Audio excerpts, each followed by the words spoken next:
அஸ்ஸலாமு அலைக்கும் வரஹ்மத்துல்லாஹி வபரகாத்துஹு. கணவன்மார்கள் செய்யக்கூடாத சில தவறுகள், தடைகள் தான் இன்றைக்கி நம்ம பார்க்க போகிறோம்.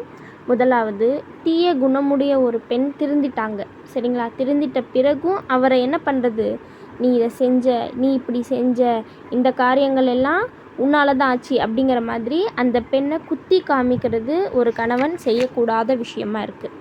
ஃபார் எக்ஸாம்பிள், அவங்க இதுக்கு முன்னாடி வேறு மதத்தில் இருந்திருக்கலாம். அதற்கு பிறகு இஸ்லாத்தை தழுவி அல்ஹம்துலில்லாஹ் நல்ல முறையில் போயிட்டுருக்கும்போது இந்த மாதிரி என்ன பண்ணக்கூடாது, அவங்கள குத்தி காமிச்சு பேசக்கூடாது. இது கணவன்மார்கள் செய்யக்கூடிய மிகப்பெரிய தவறு. இரண்டாவது, மனைவியை தாய் கூட ஒப்பிட்டு கூறுவது, இதுவும் தவறான விஷயமா இருக்குது. இதை நிறைய பேர் செய்வாங்க. கண்டிப்பாக இதை செய்யாதீங்க. இதுவும் ஒரு மிகப்பெரிய தவறு.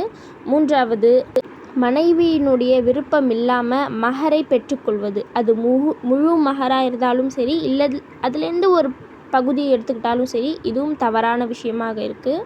பயணத்துலேருந்து திரும்பும் பொழுது முன்னறிவிப்பாக ஏற்கனவே மனைவி கிட்ட சொல்லியிருக்கணும். அந்த மாதிரி எதுவும் சொல்லாமல் திடீர்னு பாதி ராத்திரியில் போய் நிற்கிறது தவறான விஷயமா இருக்குது.